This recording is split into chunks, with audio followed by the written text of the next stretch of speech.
bá a ti kóra wa sí yọ́ọ́yọ́ tá a fẹ́ mọ̀ọ́mọ̀ kóra wa sí ìdààmú lórílẹ̀‐èdè fúnra wa. ṣe rí ìlú tí o bá ti sí justice mo tún mọ justice is when you do the right thing at the right time.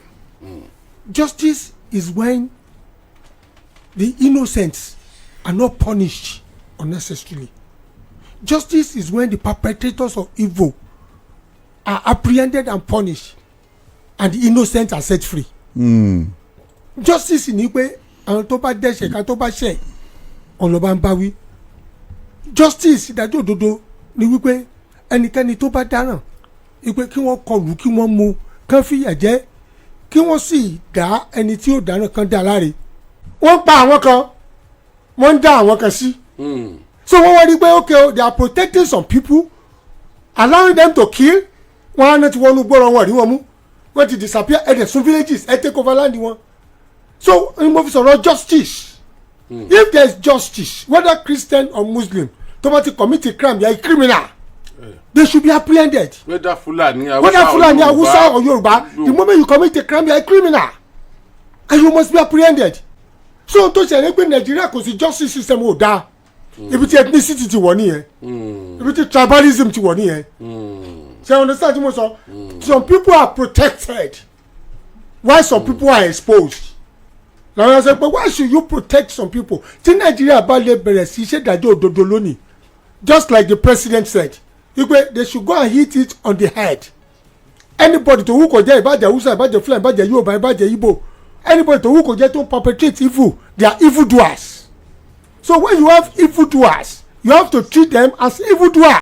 ẹ̀yin èèyàn Alhaji Oriyomi Hamzat àti àwọn kiri wọn àwọn náà tú pẹ́tẹpẹ́tẹ o lórí ọ̀rọ̀ ó ṣe oní Trump kò ṣe Trump ó ṣe pé Trump threaten Nigeria wọn threaten Nigeria ó ṣe pé Trump sọ pé òun fẹ́ kó àwọn ọmọ ológun Amẹ́ríkà wọlé sórí orílẹ̀-èdè Nigeria wípé tí Nigeria gangan fúnra wọn tí wọn bá ti rọ́rọ̀ terrorist yanjú pé àwọn fẹ́ wá fúnra àwọn káwọn wá pa gbogbo terrorist. Alhaji Oriyomi Hamzat àwọn náà sọ oríṣiríṣi ẹ tún wá wo ojú táwọn tún fi wo ọ̀rọ̀ yìí o torí ọ̀rọ̀ yìí ti dá jìnnìjìnnì bolẹ̀ tá a bá ní tanra wa ṣùgbọ́n ọ̀nà táwọn tún gbé tí wọ́n gbà ó tún yàtọ̀ wọ́n wá jìn wọ́n ṣe àwọn àlàyé kan ṣùgbọ́n àwọn àlàyé tí wọ́n ṣe yìí ẹ̀yin èèyàn wa bó o ló ṣe rí lọ́dọ̀ tiyín ojú wo lẹ fi wò ìdí rèé tí mo fi mú wá pé ọ̀rọ̀ yìí a ní fi sábẹ́ àwọn sọ a sì ní mọ̀ daṣọ bo nǹkan kan ẹja kúkú gbé ta kí gbogbo ayé káwọn náà kí wọ́n ṣe kíni kẹ́ ẹ fojú rí ojú wo Alhaji Oriyomi Hamzat àtàwọn kiri wọn náà tún fi wo ọ̀rọ̀ yìí ó yá fọ́nrán rẹ̀ ẹ̀yin èèyàn wa ẹ ṣí àpẹ láwọn ẹlòmíín náà káwọn náà mọ tó ń ṣẹlẹ̀ nígboro fọ́nrán òun lélẹ́yìí ẹja jọ wò. lórí ọ̀rọ̀ Trump tí bàbá Tinubu náà ti fún wọn lésì Trump threatened military actions in Nigeria. Tinubu replies US President. Experts weigh in, fear diplomatic, economic, socio-political fallout. Kí ló ṣẹlẹ̀? Kí ni Trump sọ?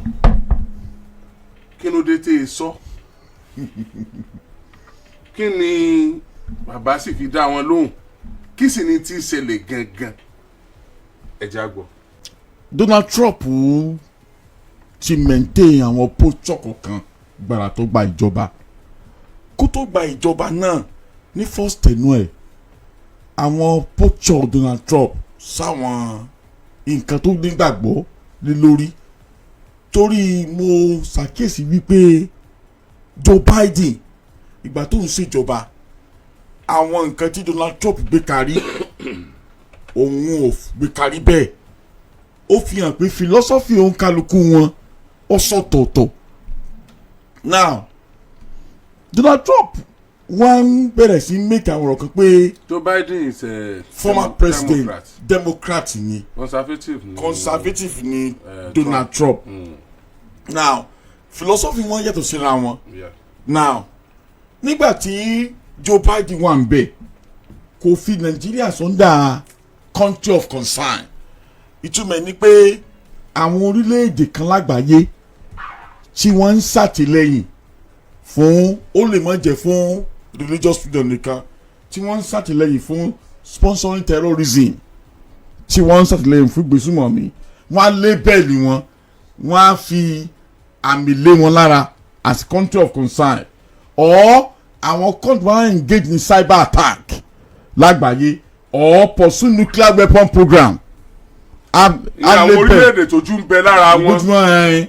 wọ́n sọ wọn lórúkọ wípé ẹ̀yin lẹ̀ ń ṣe àtìlẹ́yìn ẹ̀yin lẹ̀ ń gbé ìgbésùmọ̀mí lárugẹ lágbàáyé àbí ẹ̀yin lẹ̀ ń wà nínú gbígbé nuclear weapon lárugẹ lágbàáyé àbẹ́yìn lẹ̀ jẹ́ kí ẹ̀ ní religious freedom nílùú yín lágbàáyé they will not label them country of concern. Now in the case of ọ̀rọ̀ tí Donald Trump sọ láti label Nàìjíríà ní country of concern tó di awuyewuye now ó ń sọ̀rọ̀ wípé iye àwọn òkú tí wọ́n pa nítorí ìjà ẹ̀sìn láàrin àwọn ọmọlẹ́yìn Kristi àwọn Christian ó lóun statistics yẹ on the larger percentage wọn ó Nàìjíríà lọ fọ́ sí na ìgbà tí mo wo statistics to quote tí Donald Trump quote ó quote about 4,000 tó kú only the 3,000 out of them Nàìjíríà làwọn òkú yẹn ti wá tí wọ́n jẹ́ Christian tí wọ́n pa only due to that effect ó lóun rí Nàìjíríà bí ìlú tí kò sí òmìnira láti ṣe ẹ̀sìn tí kálukú wù and tí a bá gbàgbé some time ago the president Aṣíwájú Bọ́lá Ahmed Tinubu ti àdírẹ́sì àwọn ìlú pé àwọn jogún Islam nínú ìdílé àwọn ìyàwó àwọn rẹ̀ pastor ni a sì máa súre fáwọn gbàdúrà fáwọn lóòrèkóòrè kò sì sí gbọ́n mi sí omi òtó àwọn òtítọ́ rẹ̀ káwọn ó fọ́ọ̀sẹ̀ bí kò wá ṣe ẹ̀sìn àwọn bẹ́ẹ̀ ni kálukú wọn ń gbé nígbé àlàáfíà wọ́n sọ pàgbẹ́ ìsúdàmígò náà ọ̀rọ̀ tí ìdánwò wa sọ yẹ ó dàbí ọ̀rọ̀ àbùkù ni ó dàbí kọ́ ọ̀rọ̀ àbùkù ni now Donald Trump sọ ọ̀rọ̀ àbùkù ni níwòye tèmi ni now ó bèsè lórí statistics tó ń ní lọ́wọ́ ó ní over 3,000 àwọn tó kú because we have to check the source figure how credible is that figure credibility figure yẹ reliability figure yẹ is that figure dependable to fi judge torí mi ò mọ source èmi àwọn kan lè mọ nílé o mi mọ source fi Donald Trump rí figure tó ń quote tó fi ń place Nigeria ní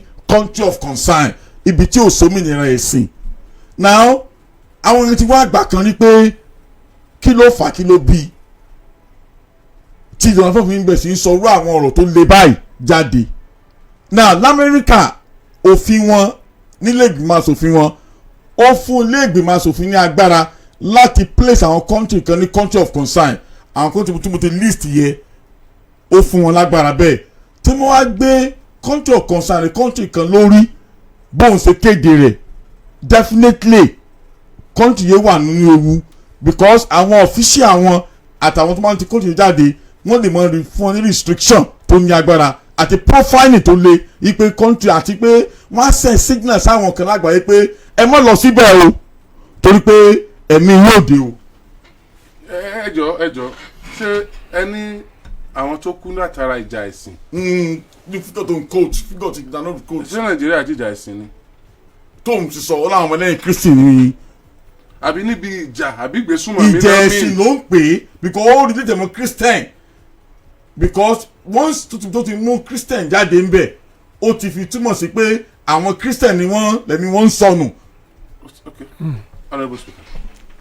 Number one ṣe rí ọ̀rọ̀ religion ọ̀rọ̀ tó yẹ kí wọ́n jẹ́ ń sọ̀rọ̀ ọkùnrin ọ̀rọ̀ religion ọ̀rọ̀ tó yẹ kí wọ́n mú sùúrù gan tó dẹ̀ máa ní ìdàlàyé àìfẹ̀lẹ̀kẹ́ bò sí àìfẹ̀lẹ̀jọ́ o ṣe rí ẹjẹ́ ń ṣe fi ti Trump sílẹ̀ kí n sọ nǹkan tó fa ti Trump àti bá a ti kóra wa sí yọ́ọ́yọ́ tá a fẹ́ mọ̀ọ́mọ̀ kóra wa sí ìdààmú lórílẹ̀‐èdè fúnra wa ṣe rí ìlú tí o bá ti sí justice mo tún mọ justice is when you do the right thing at the right time. Justice is when the innocents are not punished unnecessarily. Justice is when the perpetrators of evil are apprehended and punished and the innocent are set free. Justice ni pé àwọn tó bá dẹ́ṣẹ̀ ká tó bá ṣẹ̀ ọ̀nà bá ń bá wí. Justice ìdájọ́ òdodo ni wípé ẹnikẹ́ni tó bá dáràn wípé kí wọ́n kọlù kí wọ́n mú kán fìyà jẹ kí wọ́n sì dá ẹni tí ó dáràn kan dá láre. Justice ni pé ẹ dáàbò bo àwọn tí wọ́n ń kọlù láì nídìí kẹ́ sì mú àwọn tó ń kọlù wọn kẹ́ fìyà jẹ wọ́n. Justice nìyẹn. Now ṣe rí àwọn tó ń gbé súnmọ̀ mí àtàwọn bandits ìgbà tí wọ́n bẹ̀rẹ̀ Boko Haram ìtumọ̀ Boko Haram ní Boko Haram torí mo fẹ́ sọ historical perspective Boko Haram náà pé in Borno Empire during the time of El Kanemi Borno nìkan ni Usman Dan Fodio tí ó capture. Are you get what I'm saying? Ó nìkan ní video capture because of the warrior tó wà ń bẹ́ngbà yẹn called El Kanemi of Borno Empire. Now when Boko Haram started they see Borno as if they lè bẹ̀rẹ̀ wàhálà wọn an unconquered state. So that was why they started from Borno which was not conquered at that point in time. Àwọn tá a lè sọ yìí they are extremists, Islamic extremists náà ń pè wọ́n. Tó ṣe pé they are fundamentalists and they are sponsored by terrorist organizations like ISWAP and ISIS. Now, and most of them. I thought they were invited and supported by the sitting governors at that time. No. Cherry, the city governor to invite one or whatever. We are talking about the essence. Reason how gaga to bury wala gaga. Okay. Certificate and say the most of them came from the Chad. They came from Futajalong. They came from Gao. They came from Timbuktu. In those days, they came from Mali, and they came from Libya. Most of them they came from Chad. Now what am I saying?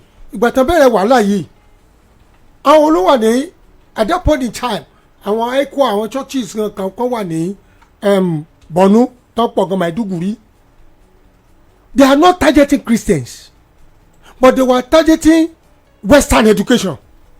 And who are the proponents of Western education?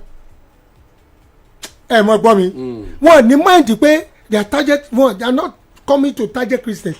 That is not it. Kò ń ṣe jẹ̀sìn. But wọ́n fẹ́ Western education. Àwọn wo ni proponents tó di Western education dání? So àwọn tó di dání whether Christian or Muslim àwọn ni wọ́n bẹ̀rẹ̀ sí ní kọlù.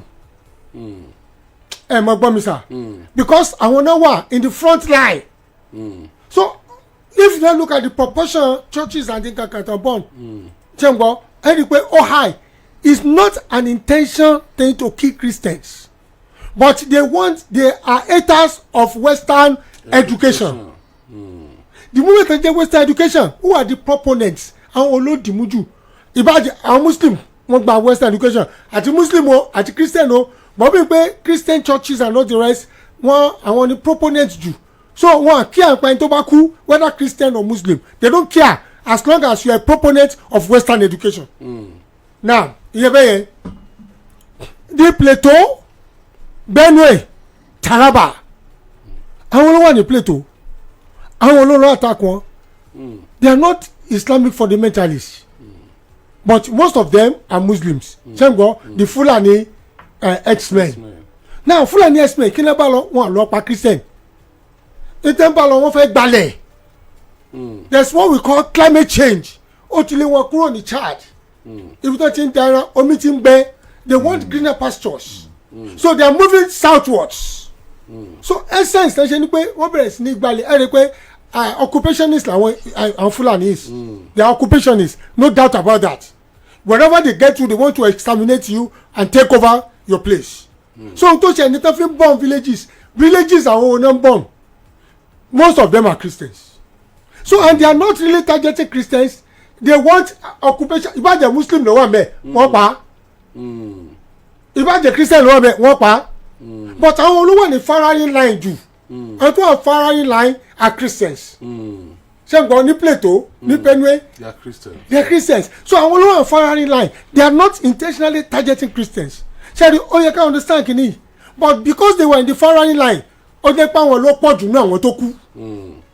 mi ò pẹ́ gẹ́tì it's not that they target Christians. they do not target Christians. They were targeting their land. They were occupants of the land. Their intention is not to go and kill Christians. kápẹ́ Muslim náà máa ń bẹ̀ wọ́n pa ọgbọ́n wọn pọ̀. that's why tí mo ṣe béèrè pé ṣé ìjà ẹ̀sìn wà. ìjà ẹ̀sìn kan àwọn kan tó kọ́ sí ẹ̀ ni mo ń tẹ́lẹ̀ láti sọ yìí it's not ìjà ẹ̀sìn but tẹ́rí àwọn kan wà tó pọ̀ pè ní wọn they will turn it to ìjà ẹ̀sìn ní ìjà ẹ̀sìn this is not ìjà ẹ̀sìn ìjà ẹ̀sìn is a different thing entirely Ọlọ́run ní járí ìjà ẹ̀sìn o Ọlọ́run ní járí ìjà ẹ̀sìn o ẹni tí yóò ra okò ń bẹ́ o are you get what I'm saying so Christian wà ní firing line tó fi di pé a lot of people that were killed most are Christian but Muslim tó kú pọ̀ wọ́n fẹ́ mọ̀ bóyá Muslim ní tàbí Christian they don't want to grab your land grabber ni wọ́n they are occupationists so nǹkan tó fà now nígbà tí wọ́n ṣe estimation and Christians bẹ̀rẹ̀ sí kí gbé pé ṣe náà ń pa wá o wọ́n ti pa church wọ́n ti bọ́ church wọ́n ti gbẹ̀ these are things that are on the firing line ọ̀pọ̀lọpọ̀ àwọn Christians mi ò fẹ́ gbọ́ mo máa ń bẹ̀ ṣẹ́rí mi kì í like logical thinking ọ̀pọ̀lọpọ̀ because you don't just start a war where there's none. Problem tó ń ṣẹlẹ̀ lama what is the problem to one ground the problem on ground is there are some people who are coming to take over other people's land. ìjọ until America fi sọ̀rọ̀ o ìjọ táwọn Fúlàní dẹ̀ ti ń pa àwọn èèyàn tó ń bọ̀ villages ẹ pé mélòó náà múnú wọn. so wọ́n wá rí wọn gẹ́gẹ́ bí ẹni pé wọ́n pa àwọn kan wọ́n ń dá àwọn kan sí. so wọ́n wá rí pé okay they are protecting some people allowing them to kill wọn á náà ti wọnú gbọ́rọ̀ wọn rí wọn mú wọn ti disappear ẹ̀ dẹ̀ sun villages ẹ̀ take over land wọn. so mo fi sọ̀rọ̀ justice if there is justice whether Christian or Muslim tó bá ti commit a crime you are a criminal they should be apprehended. whether Fulani Hausa or Yoruba the moment you commit a crime you are a criminal and you must be apprehended. so tó ṣẹlẹ̀ pé Nàìjíríà kò sí justice system ò dáa ibi tí ethnicity ti wọ̀ nìyẹn ibi tí tribalism ti wọ̀ nìyẹn ṣe understand tí mo sọ some people are protected while some people are exposed làwọn sọ pé why should you protect some people tí Nàìjíríà bá lè bẹ̀rẹ̀ sí ṣèdájọ́ òdodo lónìí just like the president said wípé they should go and hit it on the head anybody tó wù kó jẹ́ ìbàjẹ́ Hausa ìbàjẹ́ Fulani ìbàjẹ́ Yorùbá ìbàjẹ́ Igbo anybody tó wù kó jẹ́ tó perpetrate evil they are evil doers. So when you have evildoers, you have to treat them as evildoers. So the moment the justice by day, everybody this nonsense will not be there. When people don't perpetrate evil, but this same one, this same Baba mu wọ́n fi wọ́n lẹ̀ ní I've been a witness of nígbà tí wọ́n dájọ́ àwọn kan ní gàgà àbí kí lórúkọ ẹ̀ tẹ́ pé ó jẹ́ oko Yorùbá kíní Fúlàní ló tún dájọ́ wọn pé kíni níbo ni ìwọ wà nígbà tí wọ́n jẹ́ oko tiẹ̀ ìwọ kò sí níbi and you are looking at a situation whereby justice is not done. So in essence what I'm saying in essence ni pé it is not a religious war nobody is targeting Christians but Christians happens to be on the firing line because of their land and because of who are the attackers. They did not come in the name of religion. They came to grab their land. Land ni wọ́n grab kì í ṣe pé wọ́n fẹ́ pa Christian tàbí wọ́n fẹ́ pa kínní ilẹ̀ wọn ni the major àwọn tó bá sì wà lórí ilẹ̀ lẹ́pa. they will not ask of the religion. wọ́n àbẹ̀rẹ̀ religion yìí. Are you get what I'm saying? Because they want the land and the moment they get that land whoever occupies the land is gone. So only US táwọn western world wá ń jẹ́ fún ni pé most of these perpetrators wọ́n rí wọn mú wọ́n dájọ́ wọn ìlú tẹ́ bá ti ṣèdájọ́ agbádẹ́ bí wẹ́tẹ́ tú àwọn kan lẹ̀ láti mọ̀ pa àwọn kan káwí pé Muslims ló dominate Benue ṣé ń gbọ́ Muslim náà ni ó kù jù Muslim náà ni ó kù jù torí ilẹ̀ wọn náà nídìí ilẹ̀ wọn ni Fúlàní nídìí. Are you getting what I'm saying, sir? So now let's go to Trump. ẹ jẹ́ kí n ka ilé náà tó Trump lè fi wá kwadi ẹ̀ lẹ̀ research kan lélẹ́yìí tí wọ́n gbé report wọn jáde. wọ́n ní if you are using the data for policy campaign or advocacy for example relating to your campaign in Oyo State You should clarify whether you are referring to religiously motivated killings, that is, where faith was a reported factor, versus violence in which Christian Muslims died but the motive was something else. Land, banditry, others, etc. Use conservative figure. Ẹ jẹ́ wọn jókòó bẹ́ẹ̀ yẹn náà, ẹ wo táìmù yín bàrà láti. Ẹ jẹ́ wọn jókòó bẹ́ẹ̀ yẹn náà jàre, kàn relax. Use conservative figures and note the methodological limit. For example, according to ACLED data, in Nigeria between January 2020 and 2025, there were at least 317 deaths in attack where Christians' identity was a reported factor, and 417 deaths likewise among Muslims is similarly classified attack. When referring to larger number, e.g. 52,000 Christians killed since 2009, you should say according to and clarify that they are contested.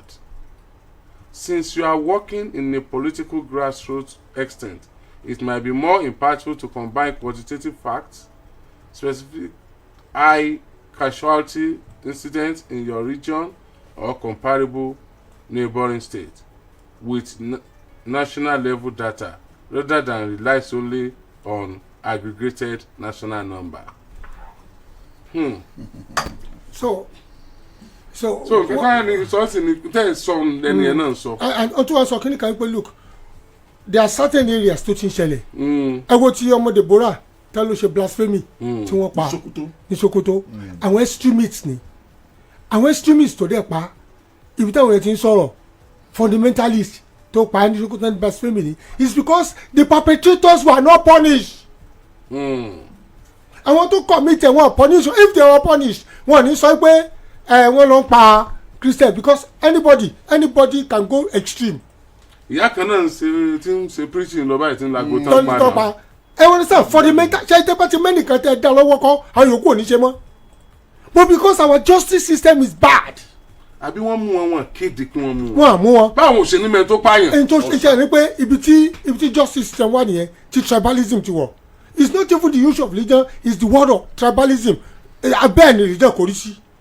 Ṣé ọ̀nà sáà so justice wà ní òdà ṣé tán bá mú àwọn tó pa ọmọ yẹn nísìn tán bá mú wọn tán dájọ́ kú fáwọn náà ṣé gbọ́ wọn ní sọ pé wọ́n pa kínní wọ́n tẹ̀ pé for the mentalist everywhere ní for the ẹ̀wọ̀n ní UK nísìn ẹ̀wọ̀n ọjọ́ tí àwọn ọmọ kan àwọn ọmọ arábù kàbí nǹkan tán lọ yìnbọn pa àwọn èèyàn ní UK mú àgbẹ̀ àdúgbò yẹn tó yẹ pé you cannot say all Arab are bad ṣé ọ̀nà sáà tí mo sọ but for the mentalist wà àti màá tó gún yàrá ọbẹ̀ nísìn ó lè nítorí reason kan ló ń fi gún ẹ lọ́bẹ kẹwàá condemn gbogbo àwọn tó jẹ́ ẹ̀sìn ẹ̀ fundamentalist máa ń wà but justice has to be done.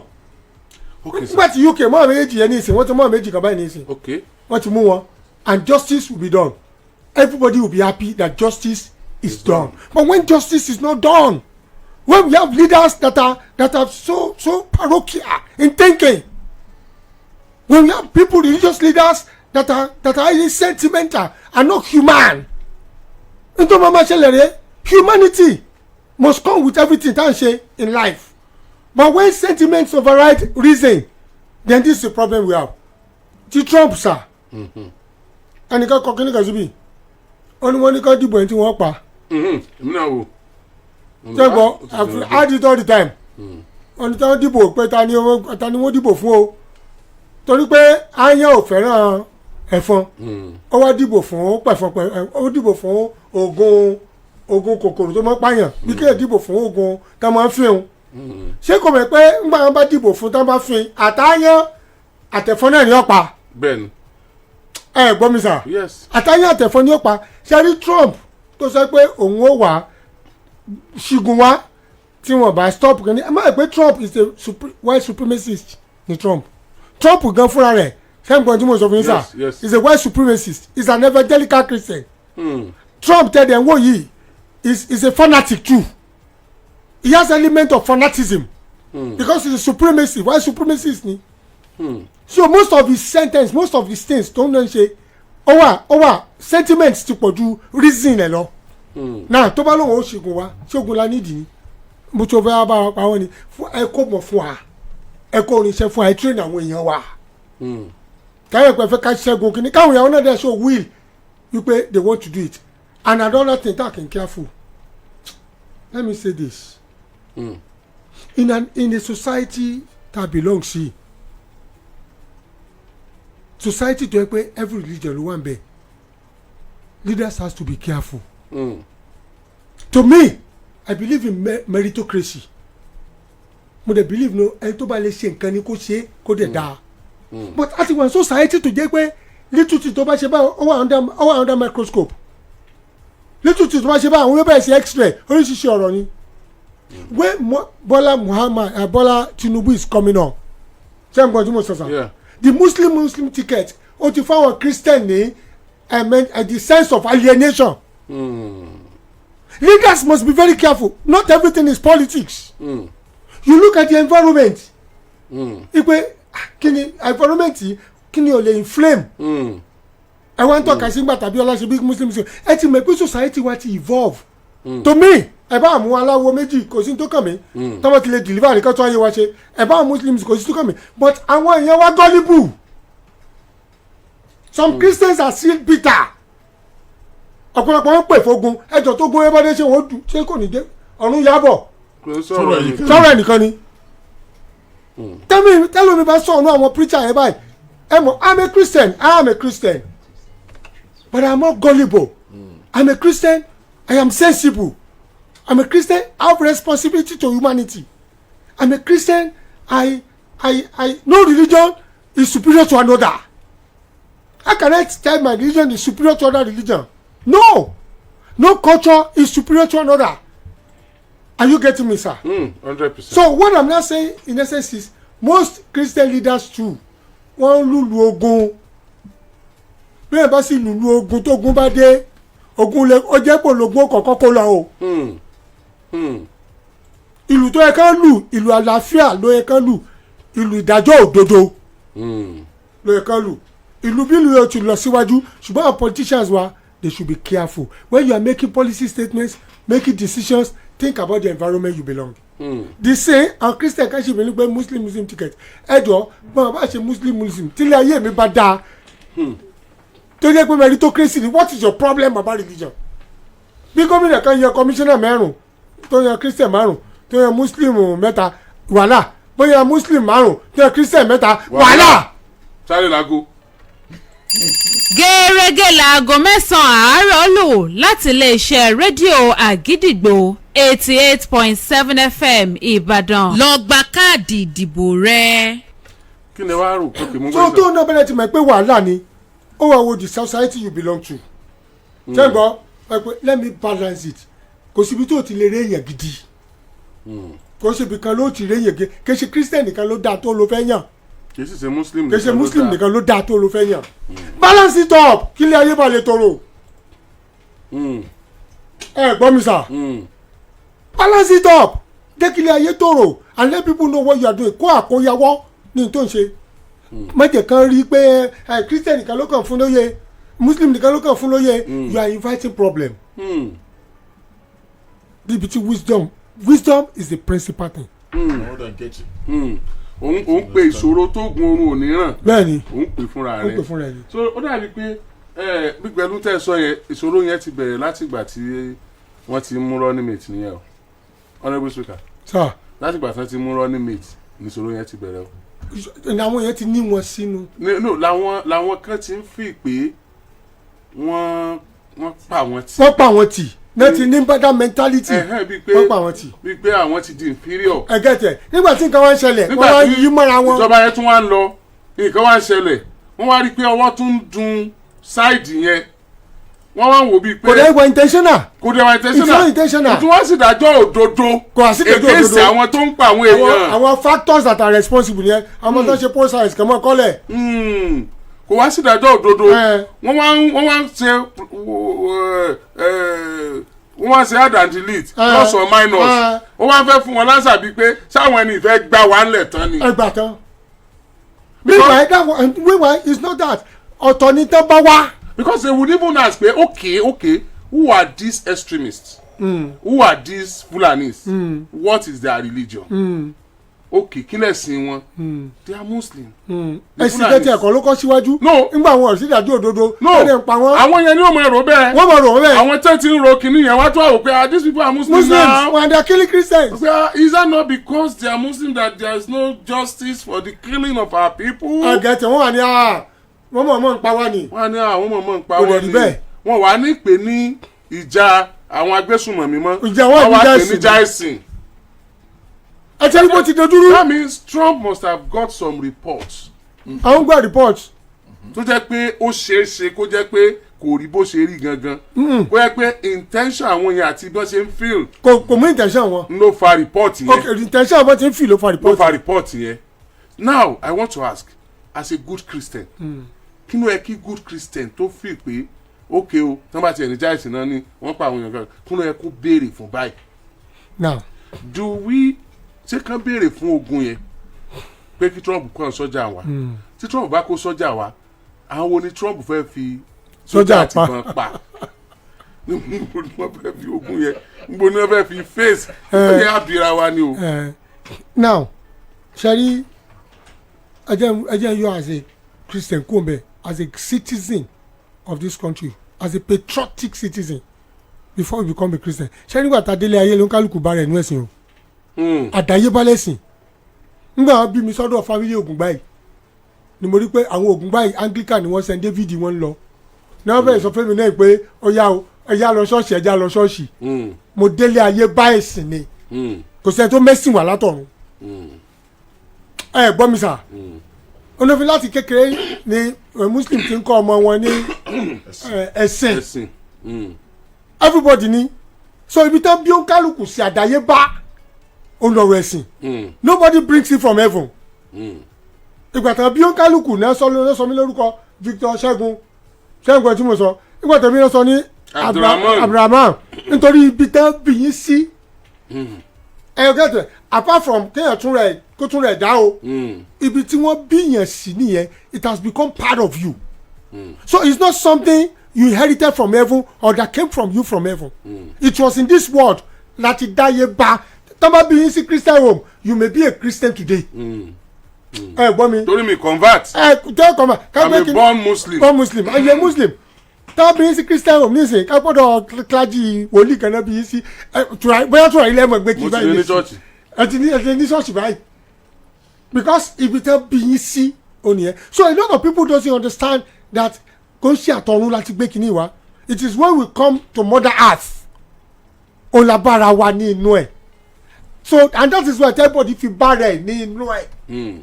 Do you understand? So with that reality has not dawned on us. Wípé it is not a matter of choice láti gbàtàn bí wa. It's a matter of it's inherited. Àdáyébá ni. I understand the most something. So if I were to be as a Christian, what I would advocate for, number one, oní pé extremism on both sides must stop. Number two, gbogbo àwọn religious leader they must register with government.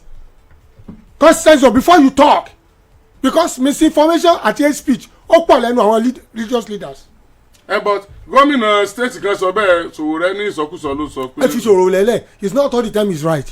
Oh, he's a human being. He's a human being. You can't be right all the time and he has his own opinion. We are talking about what affects people's lives. We are not talking about religious extremism now. Hello, different religion because you belong to religion kan. How can you mount a pulpit láì jẹ́ pé o kàwé ọwọ́ Ọlọ́run pé ọ ìgbà tó Ọlọ́run pé Paul Saul tó pé he went to Jerusalem Jésù ló appear sí fún rẹ̀. Àwọn yòókù ò rí Jésù o. He saw Jesus when he died.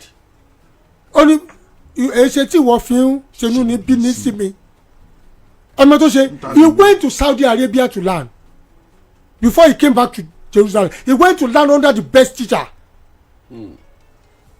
Ṣé ẹ gẹ́tẹ̀? Ó lọ kẹ́kọ̀ọ́.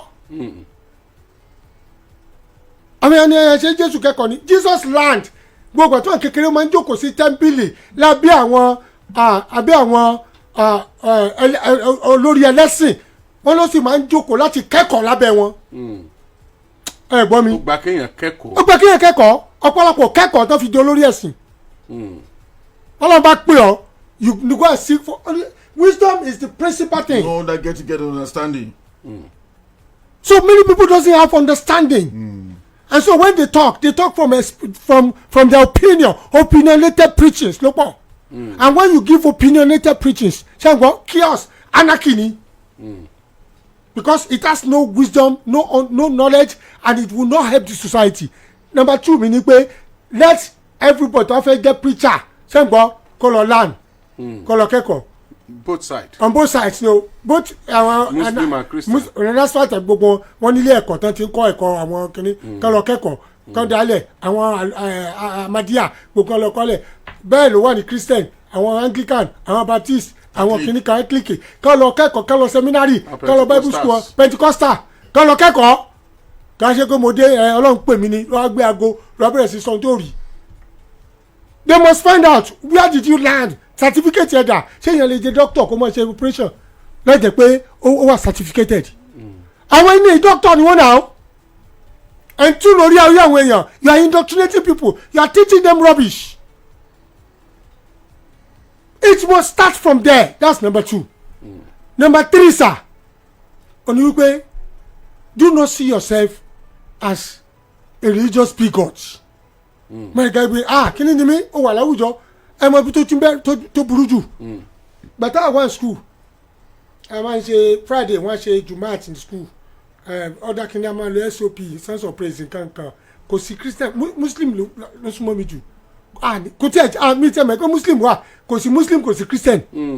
ẹ jọ ń ṣe gbogbo ẹ. ẹ bọ́ jọ ṣe gbogbo ẹ ni but when extremists came ẹ lọ sí sùkúù gbàtà wọn mi wà ní pàdé school of science tọmọ ń gbà pàdé tí mo wà lọ school ni mo bá rí ọ̀nà bá ní ó wà lọ́dọ̀ àwọn Christian bẹ́ẹ̀ yẹn ọmọ tí mo kọ́ rí mo lọ́dọ̀ àwọn Christian bẹ́ẹ̀ yẹn gbà tí mo wá rí kí ló tí wọ́n àwọn Christian la wà níbí mo wá rí bọ́ àwọn Muslim náà ṣe tiwọn lọ́tọ̀ wọ́n ṣe tí lọ́tọ̀ mo wò báyìí omi dẹ̀ fẹ́ bọ́ lójú mi àwọn ọmọ yẹn dẹ̀ kọ́ ló ṣe o àwọn olórí wọn ni àwọn tó ń kọ́ wọn ni àwọn náà separate wọn àwọn olórí ẹlẹ́sìn àwọn náà separate society wa àwọn náà pa society wa jẹ́ on both sides àwọn náà dabaru ìgbé ayé wa tó a jẹ́ pé nkálukú wa lọ́nà tẹ̀ kò sí bí ẹ trade ò ti ní wáyé. wọ́n mọ describe mùsùlùmí bí ọ̀tá kìrìsìtẹ́nì kìrìsìtẹ́nì bí ọ̀tá mùsùlùmí ó dìgbà tá a bá sọ̀tá ara wa ká tó rójú rere Ọlọ́run ni. mo wà ní lẹ́jọ́ kan lórí òkè kan mi dákọ̀ ẹ̀ ní preacher yẹn ó wá fi ọjọ́ àwẹ̀ síjọ́ léyà jọjá ló fi jọ àwẹ̀ sí ẹ mọ̀ gbọ́ mi two these occasions wọ́n sọ wọ́n yéé fún yín ni ó dẹ̀ mọ̀ pé ní church yẹn àwọn tó jẹ́ Muslims máa ń wá converted wa gbọ́ wọn wà etí ọ̀bẹ jẹ́ Muslim àwọn títí family wọn jẹ́ Muslim wọ́n pọ̀ ó wá jíjọ́ ìgò wá fi sẹ́wẹ̀ ó wá sọ lórí microphone pé ẹ má jẹran léyà ẹran léyà ò ṣe kíní kankan ẹ má ṣe kíní kankan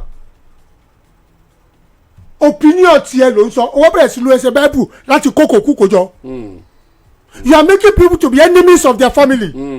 tó gun bá wá dé ṣé wọ́n ló fẹ́ ṣẹ́gun wọn. ẹ gbọ́ mi I went to him. arákùnrin ìsọkúsọ lẹ́ ń sọ n bá tún gbọ́ tó tún sọ rú ẹ̀. He was not happy.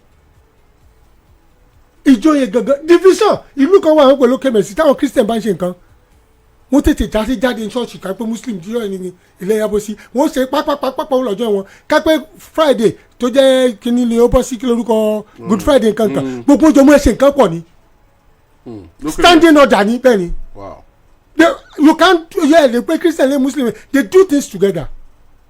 ọmọkùnrin kan síkì èmi mo rí eléyìí ó lọ sí hospital gbogbo àwọn tó lọ fún lẹ́jẹ̀ ládùúgbò àwọn Muslim ni tẹ́ pé gbàtà ní ẹ̀jẹ̀ àwọn ẹ̀jẹ̀ àwọn Christian tó lọ ìmí ẹ̀jẹ̀ mi ìtẹ̀ ti mi ò tiẹ̀ bọ̀ sí ẹ̀jẹ̀ tiẹ̀ ẹlòmíì gan ẹ̀jẹ̀ rẹ̀ tó tán ní wọ́n fọ́ lẹ́jẹ̀ àwọn bíi mẹ́ta náà àwọn Muslims tó jẹ́ àfa wọ́n wà láwọn tó donate ẹ̀ tó wà ní point of death tí ò ríran nígbà tó wá délé ṣé n gbọ́ mi sọ ṣe pé kò sẹ́jẹ̀ Muslim kò sẹ́jẹ̀ Christian àfẹnitórí ẹ̀ bá ti yí nígbà wá délé làwọn ẹ̀ bá ń bọ̀ náà bá ṣàwọn wé láwọn ni wọ́n fẹ́ wá kí nínú méje káwọn yẹn wọlé níbo ẹ̀ńtà rẹ̀ ṣe àtọ́ ni o ṣé n gbọ́ and it happened to be there ọ̀rọ̀ tí mo sọ yìí ní sádùúgbò tó ti ṣẹlẹ̀ happens àwọn tó ń gbọ́ mọ̀ I happens to be there mo wá sọ fún mo ní sórí àwọn tí o léwu ó dá ẹ̀jẹ̀ wọn padà o ẹ̀jẹ̀ wọn lójú ìwà láyé tí o sì mọ̀ pé kò sí ẹ̀jẹ̀ muslim kò sí ẹ̀jẹ̀ christian ó wàá yọ ti muslim nù ẹ̀jẹ̀ rẹ ó wàá dá padà lónìí ìwà aláìmoore ẹni kó tún gbé mentality yẹn ẹ tún to a point of death tí o sì pé ẹ̀jẹ̀ christian rẹ ẹ̀jẹ̀ muslim rẹ ẹ̀jẹ̀ lẹ́jẹ̀ ọ́ wọ́n dájọ́ fún ẹ tán wọ́n ló fẹ́ rí wọn ìjọ yẹn ló jókòó òpònú burúkú ẹ jẹ́ ká wọlé tẹ́tà yẹn wọlé wọ́n kí wọn nǹkan bí bá ń dúpẹ́ lọ́wọ́ wọn àwọn tó wá sọ hospital rẹ̀. tí wọ́n fẹ́ jẹ́lẹ̀ fún ọ. ẹ ti rí mentality wẹ́ pé sometimes as human beings ní ronú rárá to think straight because we are covered àti ní ìbòjú ẹ̀sìn tí yóò jẹ́ ká ríran ìbòjú ẹ̀sìn tí yóò jẹ́ ká ronú délẹ̀ because of the few fundamentalists and radicals and rascals máa gbé wọn that are in our society that's my submission. ẹ wá gbọ́ sẹ́ àná wo ni Trump kó bọ̀n bọ̀ wá bá.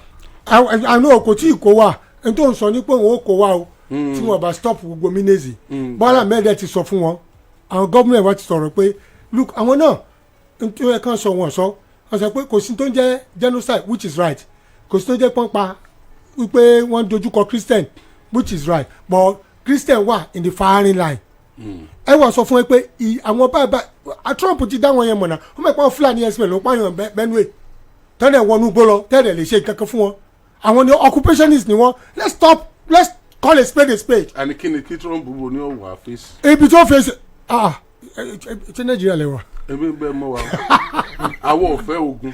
kò lè face anything what the government would do ni pé look tẹ́ bá ní intelligence ibi tán wà give us intelligence information ibi tí wọ́n wà ẹ fún wa ń bọ̀ ẹ fún wa ní gbogbo ẹ̀ àwọn Nàìjíríà ti ra 2022 and 2025 around 20 something billion náà sórí àwọn f kìnnìkan plane tàn rà lẹ́jọ́ mẹ́ta wọ́n ti ra àwọn kan tẹ́pọ̀ náà ti ń rà but are they using it are they effective ṣé ibi tí religious mentality bá wà ṣé ń gbọ́ wọn ní real result even within the confines of the military there's religious sentiment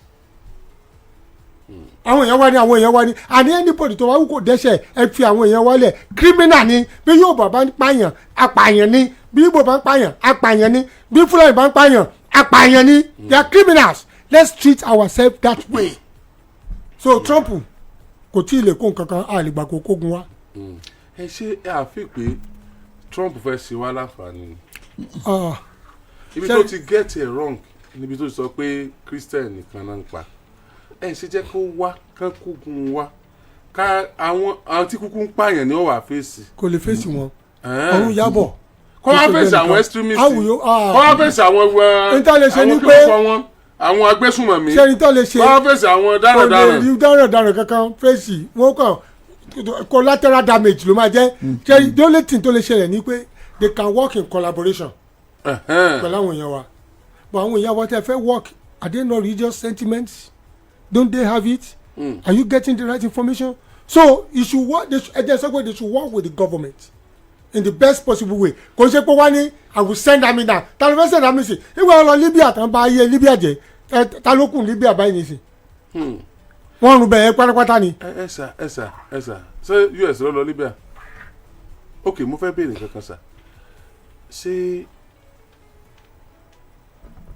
ọ̀rọ̀ àwọn Trump yìí ṣé kò sáwà political ṣé wọ́n pé àṣẹ̀ṣẹ̀ kúrò lórí ọ̀rọ̀ wọ́n gbé súnmọ̀ mí wọn ò gbé súnmọ̀ mí kúùpù wọ́n di kúùpù wọn di kúùpù tí wọ́n ti àwọn kan mọ́lé tí wọ́n tún sọ pé rọ́ ni tí wọ́n sì change àwọn olórí ológun a sì mọ̀ pé ìṣòro tó máa ń ṣẹlẹ̀ láfíríkà yìí ọmọ lọ́wọ́ wọn nú tí lọ́wọ́ wọn nú ò tó nǹkan.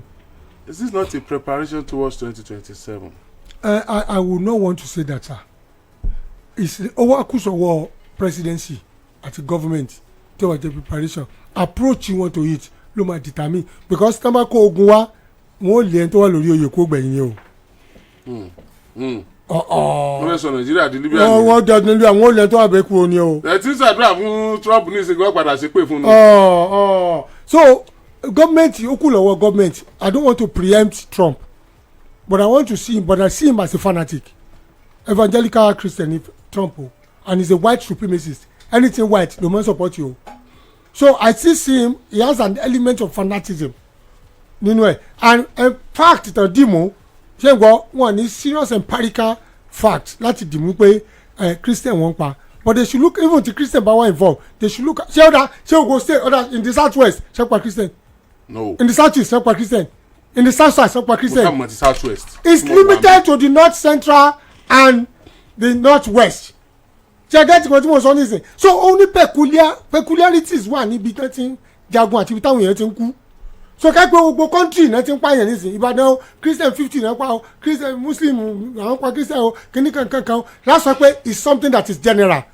It's not. You cannot base your fact on what is happening in there's a word in a very small environment, enclave. It's not in total thing. It's a small enclave. Only within the north central and the northeast and northwest. You cannot equate that way. Nigeria one pa Christian. No. It's to a particular area. Area in one concentrate le lori. So you cannot use the last one pa Christian because it's not happening in the southeast, it's not happening in the southwest, it's not happening in the south. Comrade Ejidina, sára àwọn policy kan tí Tinubu ò faramọ́ nípa policy US before now. Lẹ́yìn tí Trump dé. Èmi ò fẹ́ rí policy kan tí mo faramọ́ because President Tinubu fara ro Bristol institution dáadáa. Ara wọn ní IMF àti World Bank. Wọ́n fara ro wọn dáadáa. And tẹ́ bá sọ ní IMF àti World Bank àwọn US náà ló ní. Tẹ́ bá yọ US kò ní IMF kò sí ní IMF mọ́. In my own opinion ni pé President Tinubu fara mọ́ majority even policy tax tí wọ́n lò yìí IMF policy náà ni tá à ń pariwo lórí ipò tí pọ̀ jù. In conclusion ni pé mo kàn rí pé wọ́n romance wọn dáadáa pẹ̀lú àwọn Bristol institution both World Bank àti IMF. Sẹ́ni nǹkan tí mo rí nínú ọ̀rọ̀ tó ń ṣẹlẹ̀ àwọn former head of state àtàwọn statesmen Nàìjíríà kí wọ́n wà careful pẹ̀lú ọ̀rọ̀ tí wọ́n mọ̀ sọ lórí ọ̀rọ̀ tí Trump tó bá dá ẹ̀. Mo remember May 2019 ní Anglican Communion Synod káwọn lọ fa check ẹ̀ bàbá Ọbásanjọ́ sọ̀rọ̀ kan bẹ̀ yẹn náà tó wà highly volatile in respect of this issue. On the issue of grant is not the issue of inaccessibility of education, it's the issue of Fulanization and Islamization. Nígbà náà níṣẹ́ náà trend gan mo ní ọ̀rọ̀ báyìí ọ̀tọ̀ sí tó bá ti jẹ́ adarí orílẹ̀-èdè rí láti mọ sùdáre lẹ́nu. Nígbà náà ìgbà tí wọ́n sọ tán Fẹ́mi Fani-Káyọ̀dé náà láyọ̀ pẹ̀lú tọ́ọ̀tì wọn. Tinubu denied Trump policy about dumping prisoners from America to Nigeria. It's a matter of sovereignty. Ìlú kọ̀ọ̀kan yàtọ̀ kò lè gbà nígbà tán ní ká máa ṣe gay ká máa ṣe kìíní kan àgbà Nàìjíríà náà. Ṣé ẹ fi pé Trump ní respect fún sovereignty ìlú kankan? No, Trump ní respect for anybody except himself. He doesn't want respect for his wife except himself. Nìkan ló ní respect for. And àwọn tó dé tí wọ́n fún respect are the whites, American whites. He has no respect for the blacks, for foreigners. He has no respect for sovereignty of other nations. Àwọn ọmọ bàbá Ukraine yẹn gbàtọ́ sọ̀rọ̀ tí bàbá yẹn sọ̀rọ̀ sí padà. Ẹni pé ó jẹ́ ti Zelensky ó sọ̀rọ̀ sí padà. Ó sọ̀rọ̀ sí dáadáa. But look, you can't just keep on talking like that. I mean, you are wrong. What you are saying is wrong and I cannot take it. Ayé òde parẹ́ láti gbà. Ayé òde parẹ́. So every country ló ní sovereignty tiẹ̀. Bola Ahmed Tinubu, the president of the Federal Republic of Nigeria, the commander-in-chief of armed forces, can decide on what to do against American policies. Can Trump threaten military action in Nigeria? It's not done. Nigeria is a sovereign state. Or he's doing that already? No, on what basis? On what basis? It's just Jerry. Trump will wake up. I think before you make leaders, a German will level of sanity one. come and test even in America gbàgbárí wọn ṣe ń they ṣiṣẹ́. knew something is wrong with Trump with the reckless use of executive order attacking countries that are your allies that they ally wọn for long like Canada like Australia like gbogbo wọn kò dey attack wọn kò mọ ní wà lọ take over Greenland wà lọ take over eléyìí wà lọ take over eléyìí with vain excuses and naughty words and he doesn't want anybody to rise against him. Why is he against Brazil now?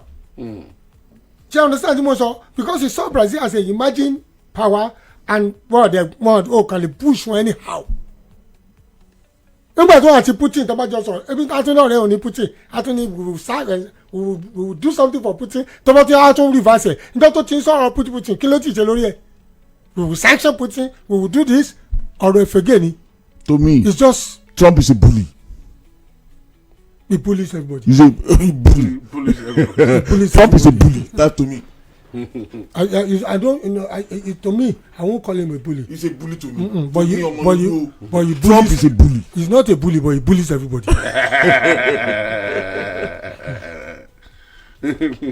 Okay, so ṣé Trump láṣẹ ó sì lágbára láti kó sọ́jà rẹ̀ wọlé láì jẹ́ pé ààrẹ orílẹ̀-èdè Nàìjíríà àwa fọwọ́ sí That is not possible.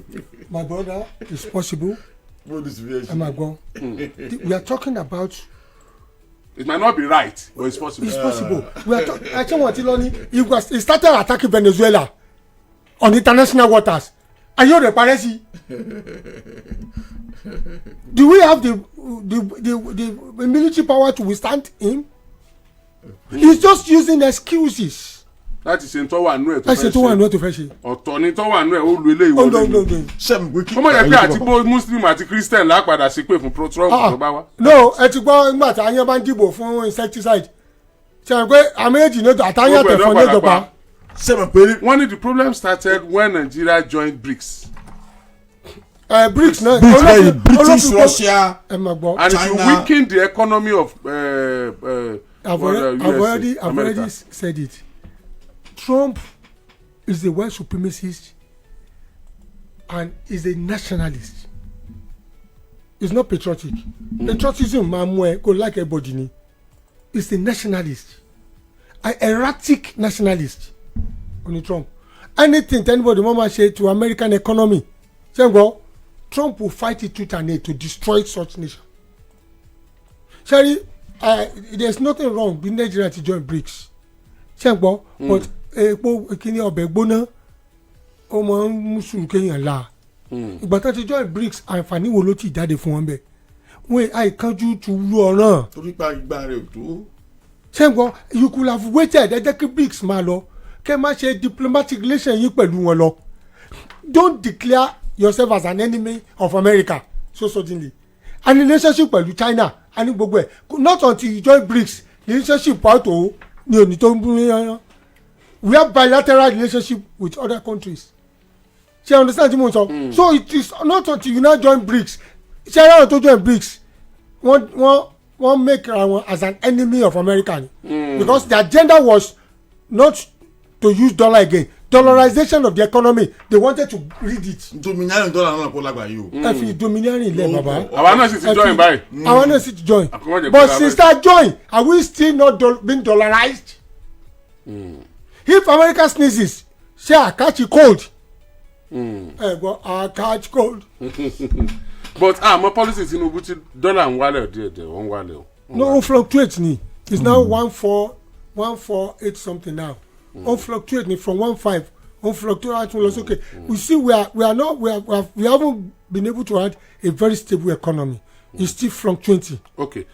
Trump and America want to destroy our economy because we are not more depending on them. And they want us to continue to depend on them. Bola Tinubu is been avoiding Trump and Trump knows it. But we need our unity. Nigeria under Tinubu is going economic independence. So don't give Trump and American a chance to destroy us. Religion and ethnic war will not do Nigeria any good. For now, Tinubu will not bow to Trump. Ṣé mọ̀ pé Trump tẹ́ ń sọ yìí kò bá fogun abẹ́lé l'Amẹ́ríkà ìgbà tó lose níbi tó wà so extremist dé bí wọ́n ṣe ń kéde result pé Joe Biden ńlá ok àwọn fáǹsì ẹ̀ lọ́dà capital rú tí wọ́n bá bu nǹkan jẹ́ wọ́n ní láti kọ́ṣẹ́ wípé ìbò tá à ń dìlọ yìí ẹ̀yìn ti balẹ̀ gbà bó ṣe rí tí irú Trump wà ní Áfíríkà ni a di sit tight president níbi tí ìwà ẹ̀ lédè a di sit tight president. We are even hearing rumors. Now they want to do that. sit tight president torí pé institution wọn strong ń bẹ̀ yẹ wọn ò sì fàyè gbà ara nǹkan tó fà á nìyẹn tó fi di pé kò rí ṣe ẹ sì máa wo most àwọn fans ẹ̀ ò ní wọ́n face prosecution tí wọ́n jẹ́jọ́ tí wọ́n bà nǹkan capital jẹ́ gidi gan. Okay, it is simple. Let Nigeria government do the needful. We just need peace. That is what common man needs. They have demand and knows those who sabotage their actions on security. Tinubu is also a smart man. He knew these armies and some leaders against his government, and majorly behind his insecurity in the north, and they are just using religion as a tool. Araba TV, ojú wa tó lé, ojú wa tó kó.